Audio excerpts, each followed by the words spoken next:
আসসালামাইকুম দর্শক, আমি নাফিস এগ্রো নার্সারির স্বত্বাধিকারী কামাল হোসেন বলছিলাম। দর্শক, আজকে যে আপনাদের যে ভিডিওটা দেখাবো সেটা হলো আমার প্রজেক্টের সবুজ ফুলকপি, আমরা যেটাকে ব্রোকলি বলি, সেই ব্রোকলির একটা ভিডিও। তো আমরা মালচিং পেপারে পেঁপের বাগান, মূলত এখানে আমাদের পেঁপের বাগানে আপনাদের প্রথমে একটা ভিডিও দিয়েছিলাম যে বেডটা আমরা করতেছিলাম সেই সময়। তো পেঁপে গাছের মাঝে আমরা ব্রোকলি চারা লাগাইছি। দেখেন, এই হলো আমাদের পেঁপে গাছ, এই টপ লিডি গাছ লাগাইছি। তো আজকে হলো ডিসেম্বর মাসের 19 তারিখ।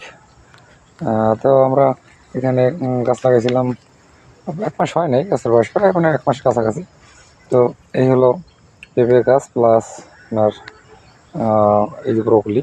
আমরা মাঝে মাঝে দেখেন এই যে এখানে আবার এই যে পেঁপে গাছ, অর্থাৎ এখানে 6 ফুট দূরে দূরে, অর্থাৎ 4 হাত পরে পেঁপে গাছ।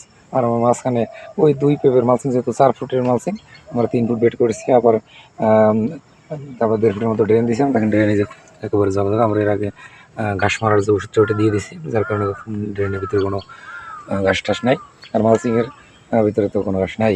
আসলে জমিটা ছিল আমার একেবারে অনুর্বর একটা জমি বলতে গেলে, মানে এত পরিমাণে ঘাস, অর্থাৎ আমাদের অঞ্চলে একটা ভাদলা ঘাস বলে, যেটার গোটাগুলো এতই মানে শক্ত যে 1-2 হাত মাটির নিচ থেকেও এটা গজাই ওঠে, এটা মারার কোনো মানে উপায় নেই। তো আমি মালচিং দিয়েছি, আমার অনেকটা মালচিং ছিদ্র করে উপরে উঠছে যদিও, তারপরও এখন মালচিংয়ের নিচে চাপা পড়ে গেছে যদিও অনেকটা।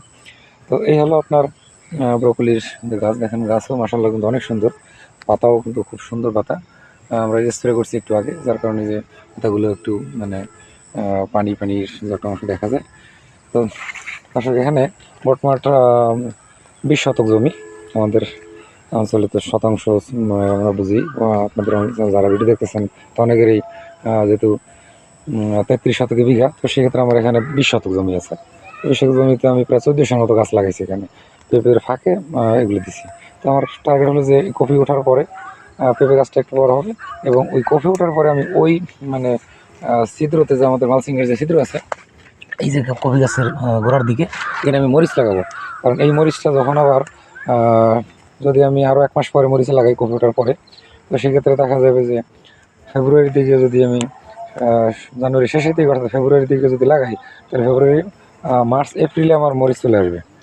তো এপ্রিল, মে, জুন, অর্থাৎ এই 3-4 মাস, বাংলা আপনার চৈত্র, বৈশাখ, জ্যৈষ্ঠ, আষাঢ়, এই যে 3-4 মাস কিন্তু মরিচের প্রচুর বাজার থাকে। প্রতি বছর দেখবেন যে 400-500 টাকা কেজি, তেমন আছে 1000 টাকা কেজি পর্যন্ত যায় গিয়ে, অতিরিক্ত বর্ষা খরার কারণে যে সমস্যাটা হয়।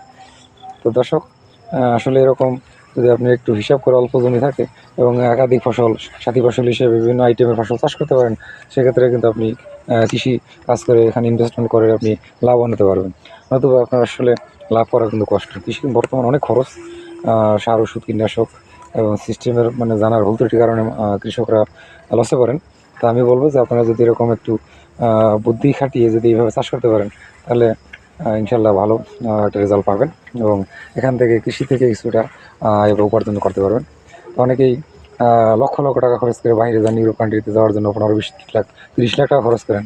আমি মনে করি যে 2-3 লাখ টাকা যদি আপনি বিনিয়োগ করতে পারেন, এরকম মোটামুটি প্রজেক্টে কাজ করেন, কিষাণ দিয়েও করেন, সেক্ষেত্রেও কিন্তু মোটামুটি ভালো একটা রেজাল্ট পাবেন।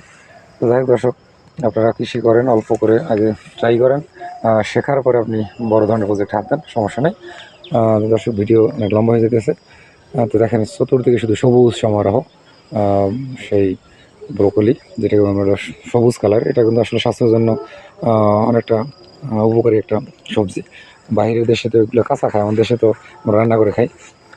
দর্শক, যদি কারো এই সম্পর্কে জানার আগ্রহ কিছু থাকে, আমাদের সাথে পরামর্শ করতে পারেন। আমাদের যে স্ক্রিনটা নাম্বার হোক, যেখানে আমার নাম্বার অবশ্যই ভিডিওতে পাবেন, তো নাম্বারে যোগাযোগ করলে ইনশাল্লাহ আমরা সঠিক তথ্য পরামর্শ দিতে পারবো। এবং কেউ যদি রমজান টার্গেট করে এখন কী করবেন, শশা বা অন্য যে আইটেমগুলো করেন, বেগুন, মরিচ কখন লাগাবেন এবং রমজানকে টার্গেট করে, আর সাধারণত আমাদের রমজান আগামী মার্চ মাসের 2 তারিখ থেকে হওয়ার সম্ভাবনা। তো সেক্ষেত্রে এখনও আজকে 19 তারিখ, যেহেতু ডিসেম্বরের, এইদিকে আছে আরও প্রায় 11 দিন, আর ওখানে আছে আরও 2 মাস। তো সেক্ষেত্রে 2 মাস 11 দিন। আপনি শশার প্রজেক্ট করলে আরও 15 দিন পরে লাগাইতে পারেন, সমস্যা নেই। মরিচের প্রজেক্ট করলে আপনার 15 দিনের মধ্যেই লাগাইতে হবে, কারণ যেহেতু 50-60 দিন থেকে মরিচ হারভেস্ট শুরু হয়। তো এইভাবে আপনি একটু বুদ্ধি খাটিয়ে যদি এগুলো করেন, তাহলে ইনশাল্লাহ এর থেকে ভালো কিছু একটা উপার্জন করতে পারেন। রমজান টার্গেট করে আপনি হয়তো আপনার প্রজেক্টটা সফল প্রজেক্ট হিসেবে ধাবিত দিতে পারে। তো যাই হোক, সবাই ভালো থাকেন, সুস্থ থাকেন, সবার সুস্বাস্থ্য কামনা করে আজকের মতো এখানে বিদায়। আসসালামু আলাইকুম রহমতুল্লাহি ওয়া বারাকাতুহু।